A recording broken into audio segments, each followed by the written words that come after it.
Communication is the transfer of meaning. As for me, communication is conveying a message from one human being to another. Communication? I think it's the effective exchange of ideas or values. Communication is probably the way you understand people or want them to understand you. I guess there are several methods to do that. The exchange of ideas, either through words, descriptions, symbols, gestures.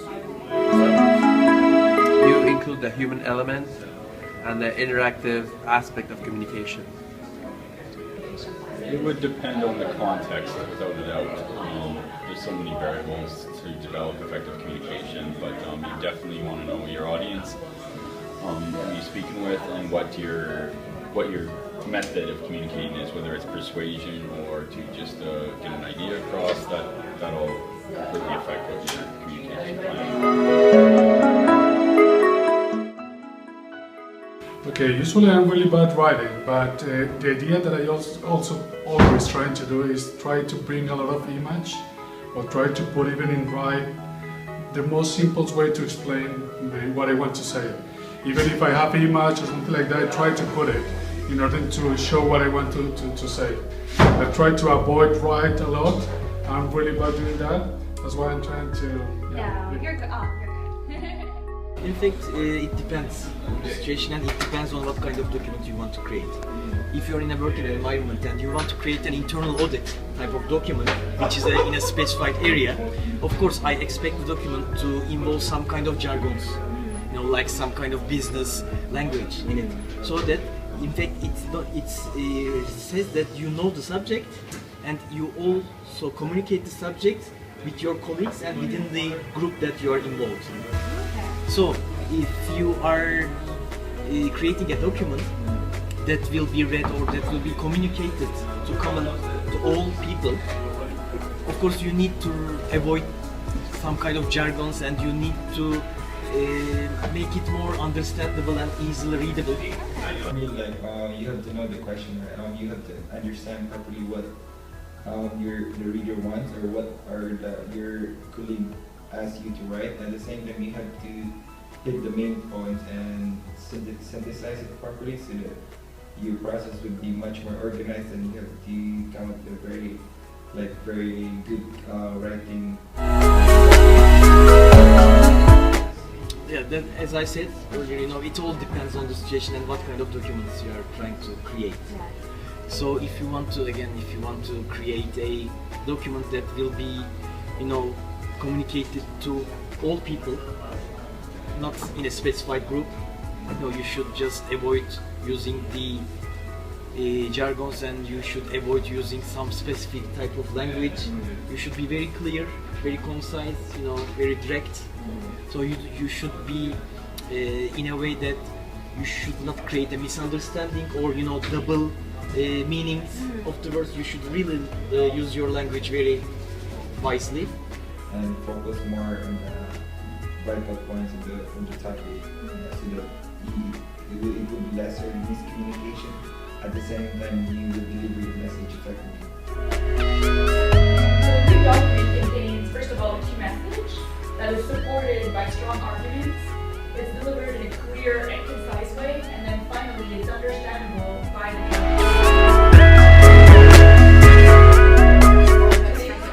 Before a presentation, the main thing you have to do is know your audience, so that you can prepare the right tone, set the timing, the way you want to set up the room, in the best way to meet your audience's needs.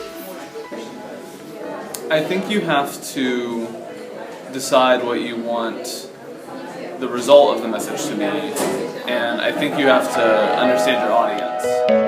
Well, part of it is yourself. You have to think about how you want to stand in front of your audience, think about what you're going to wear, your posture, your tone, make eye contact with the audience, and then you also have to think about when they ask questions, how you're going to handle their questions, where they're going to be seated, and take all of that into account for your presentation. I think that's pretty subjective. I think it's different for different people, the arguments that work for them. For me, it's important to build like a structured, rational argument. That is what's most convincing to me, but I know that other people are also really persuaded by emotional appeal or by the charisma of the speaker. So again, I think it really comes down to knowing. It's a very, very challenging concept. When it comes to business, if you're not able to persuade people, people are not going to take us very seriously. So when there's a huge money involved, and plus a lot of responsibility involved, we need to get the things right. And day one, and the first one. Buy-in. So number one, engaging with the person you're trying to persuade, finding out what it is that their objectives are, what are your objectives, and trying to find a common ground to get them to be interested in what you're persuading them to do. I think number two, it would be good to kind of elaborate on why this is a good idea, give them examples, give details, evidence, and show the facts. Number three, I think it's just to deliver and to bring forward what you promised them, what you said would happen, and show them that you really have the confidence to bring it forward. And you can persuade them. You have to be confident, charismatic, and give some benefits. To deliver a persuasive presentation, I believe it has to be exciting, and you have to show that you're passionate about the subject. If you're not passionate about the subject and you're not excited about what you're talking about, you're not going to win anyone over with that. So I think if you have passion for it and you explain it well, also using creativity and if it is virtual, you need to maintain a very good eye contact, and you need to do a lot of gestures like, moving your hands, making emphasis, explaining things passionately, and making sure you carry the other people, because you can't see them face to face. So you need to carry them along with your body language as well, not just what you say. Good. Well, I think just to add up to what Tunji just said, we try to engage people the most we can, because sometimes when we're in a meeting like face to face, it's easy to get lost sometimes in a conversation, but when you're doing like virtually, it's really good and important to engage people, ask them questions, direct questions about the subject, what they think, what they thought, what their approach is, and I think that's really good and engaging because it gives you a sense of... Basics for a meeting. First, the meeting needs to have an agenda. And then we also have to have the facilitator in the meeting have to guide the meeting and make sure it stays on track and doesn't get out of control. Setting the time, setting the place. The facilitator, as far as I'm concerned, is supposed to guide the conversation and make sure everyone stays on task. The facilitator encourages to set the tone of the meeting. Observing the information from the speaker and analyzing his information is just not just receiving information, but also it's a thinking process. Listening, well, Jen, first let's give thank you to our sponsor. Listening for me is really understanding the person that is talking with you. It's not just listening, is what we saw in class, like deep understanding, deep listening. You have to pay attention to what is given to you, that person. And I think there are many ways to do that. There are many tips that we also saw in class. Like, for example, we need to overcome language barriers, culture barriers. You have to give feedback, if you want to, and coach only when person asks for that. Okay? If it's not been asked, probably you can offer that, but don't be assertive on giving feedback or coaching. Well, feedback for me is an amazing tool, let's say it in that way, because it gives the opportunity to the person that you are giving to it, the opportunity to improve or to congratulate what they achieve. And coaching, it's like helping that person to achieve a certain path or a certain objective. It's not just telling him what he or she needs to do, is helping them to achieve that. So that's the big difference between feedback and... During the hard conversations, usually I put my feelings, put my thoughts together, and it becomes personal. Now I'm working on that to make personal different from the hard conversation, from the topic. It's better to calm down the waters before and during a difficult conversation, and I think the best is to achieve a win-to-win situation. Though sometimes you will need to give something from your part, and the other person will need to. Crisis is something that happens beyond the regular operations of a business. So this can include a negative impact on the operations of the business, which includes the people, equipment, the facilities, the finances, the brand of the company. A crisis can be something which is completely outside of the control of your business. I found that subject quite interesting because it showed you how you can actively manage a crisis. You can react, you can be proactive about it, you can keep the situation in control. So an example for a crisis that wasn't well managed, in my opinion, would be United. If you go to YouTube and just write down United, you see the second one that comes up is Breaks Guitars.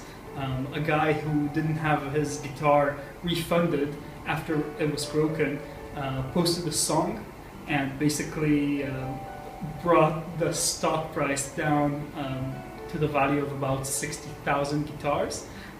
And United were just shocked. They did not really treat it. So, in order to prepare for a crisis, it's important to have a plan.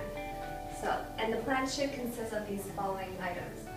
Consider the threats and how to deal with them, scenarios, what-ifs, nightmare cases, determine early warning signs, appoint a crisis team, develop a crisis plan,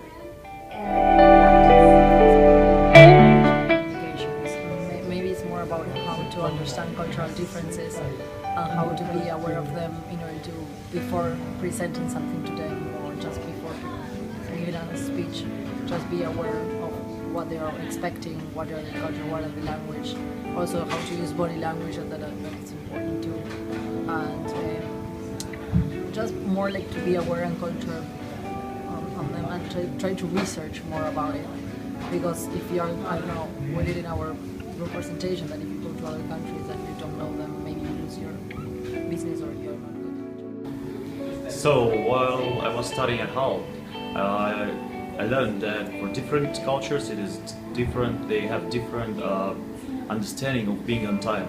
So for some people being on time means being exactly, for example, at 5 p.m. as they have a meeting, or for someone it is okay to wait for 15 minutes or 30 minutes or to be late for this time. But so for some cultures, if you invite people at your home for like a party, they will come like 2 hours later. So when you are making jokes, you should be aware to who are you talking to, because some people don't understand or could be offended what I say. There are intercultural differences, obviously. I mean, things that you do in one culture that will be acceptable and here not acceptable in another culture. For example, proximity.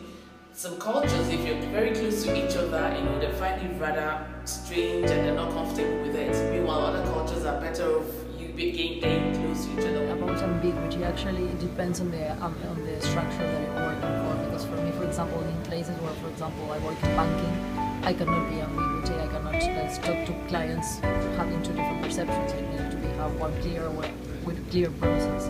While maybe under circumstances where you need to be creative and you need to come up with different solutions, so be flexible, and which is really important as to have that flexibility in order to achieve results.